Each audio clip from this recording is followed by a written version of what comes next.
Kalimera, year 2, and that's the Greek way of saying good morning.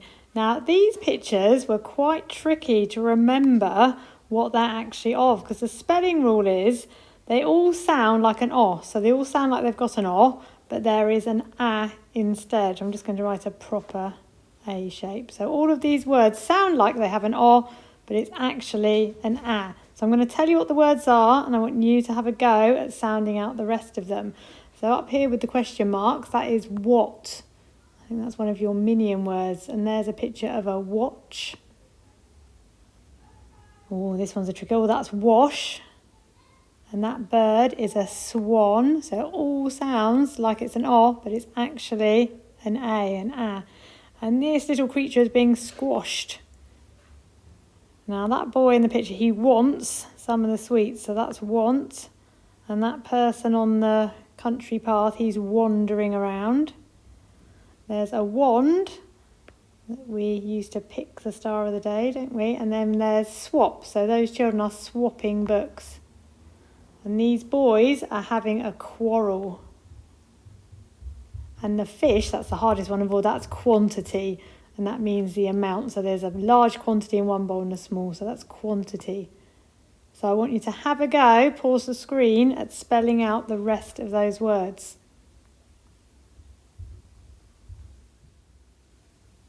I hope you had a go on your own first. Now let's try and sound out the rest of the words. So what, we normally say wahat to help you remember how to spell that. So it's a w and a h and then a t, and it looks like wahat.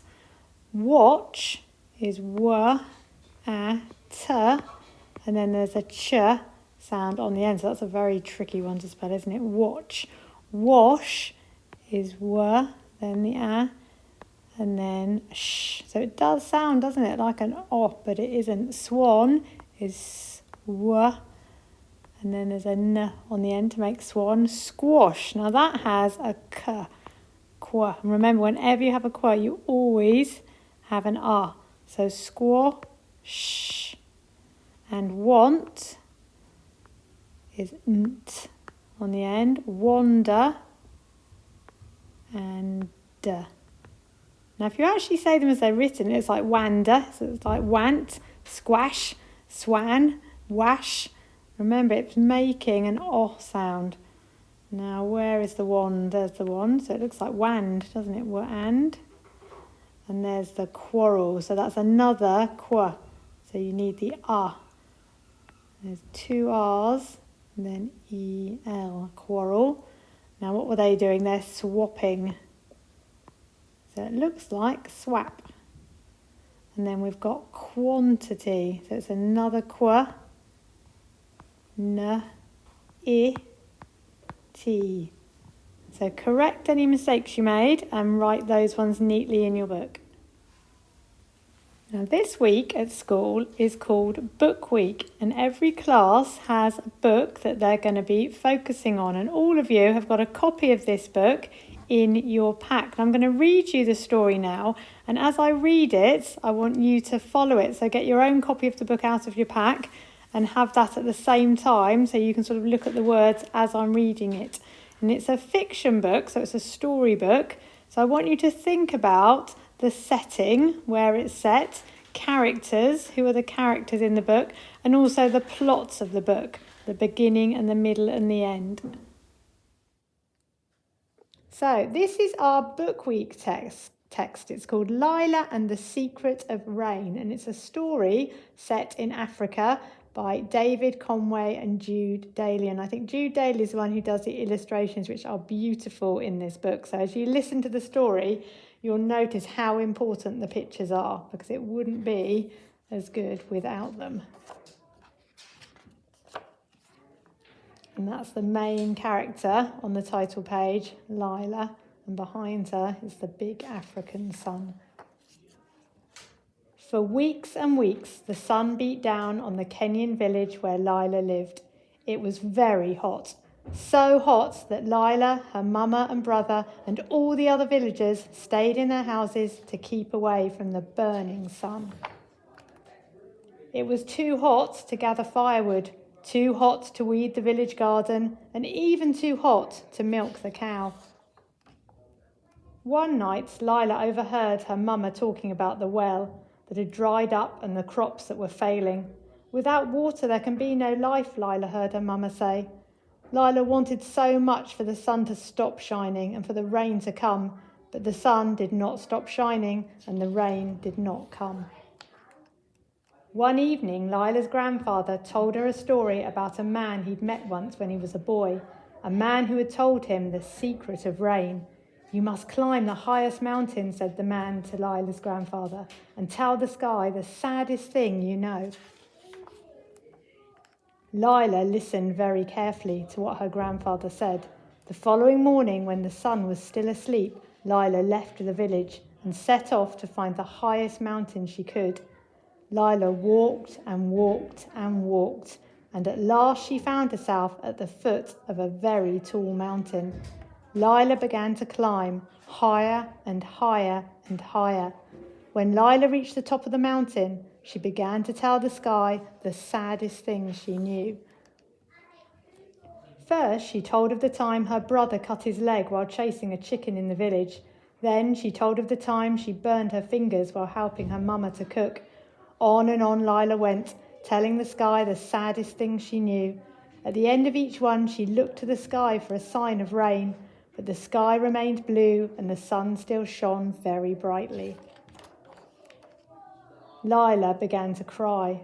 "What can I do?" she said to the sky. "It's too hot to collect firewood. It's too hot to weed the village garden. It's too hot to milk the cow. The well is dry and the crops are failing. Without crops there be no food. Without food the people in the village will become sick. And without water there can be no life." Everything on the mountain was silent. Nothing could be heard except for the sound of Lila weeping. Then a breeze began to blow, and the dust around Lila's feet started to dance. Clouds began to fill the sky like flocks of white birds, slowly blocking out the sun's scorching rays. The clouds grew darker and darker, filling with Lila's sadness, until the sky was ebony with emotion. Suddenly, a flash of lightning tore across the sky and a loud roar of thunder echoed around the mountain. Lila felt the gentle touch of a raindrop on her foot, then another and another and another, until the ground was awash with tears of rain. Lila joyfully lifted her hands up to the crying sky, for each raindrop felt like one of her mama's kisses. As fast as she could, she ran down the mountain. By the time she reached home, all the villagers were celebrating the rain with music and dancing. Lila's mama was very relieved to see her home again safe and sound. She hugged her close while Lila's grandfather gave her a knowing smile, for only Lila and her grandfather knew that she had saved the village with the secret of rain.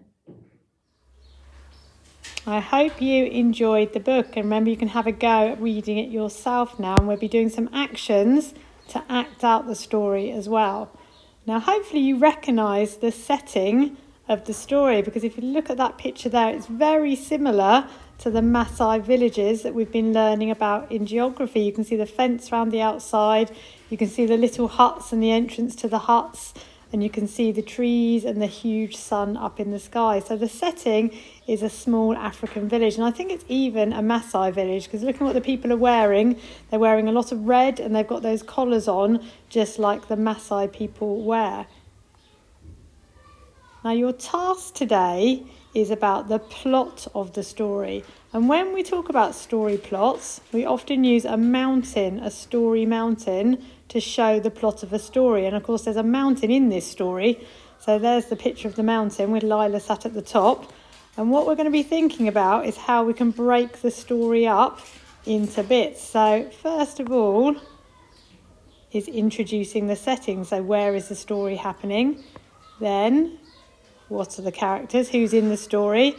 Now the build-up is what's the problem? Normally in a story something goes wrong, so something happens. What's happened? And then that's as bad as the problem gets, so it's like a crisis point. And then the resolution is how is the problem solved? What changes so that the problem is no longer a problem? And the ending is how the story finishes. So in your pack, you've got a copy of this sheet, a smaller version of this sheet, and you're going to use it to plot the story. You don't have to write in sentences, it's just for ideas and key words that tell you what's happened at each point in the story. So where it says introduce setting, that would be Kenya. And we know that Kenya's in Africa. And we also know it's actually a Maasai village.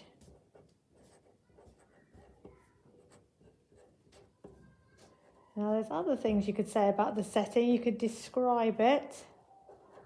So it's hot, dusty. There are mud huts. Remember, it's not sentences, it's just key words to tell you about the setting. So the characters, we've got Lila, we've got her mama. I'm not sure if it's spelled like that, I'd have to check in the book. And then we've got her grandfather as well. It does mention her brother, but those are the main characters. So Lila, mama, grandfather, and the villagers, they're in there as well. So the build-up is like the start of the problem.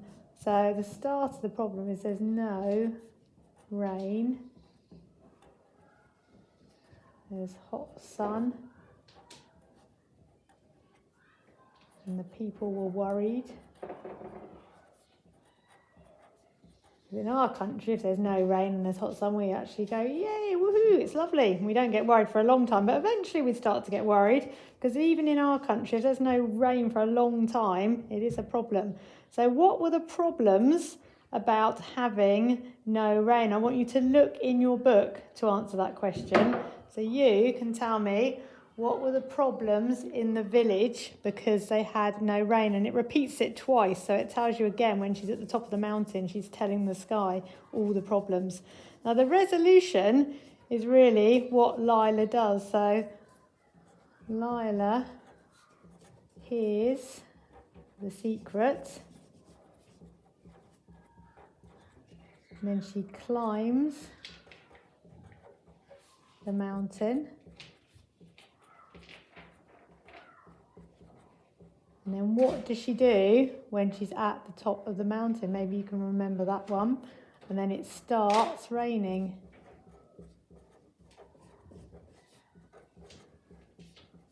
And the last bit, the resolution, after the resolution is the ending. So what happens? I want you to look at the book. In the end, what does she do? What do the villagers do at the end of the story? So I want you to fill in that sheet now from your pack. You don't need to write sentences, it can just be key words that say what was happening at each part of the story.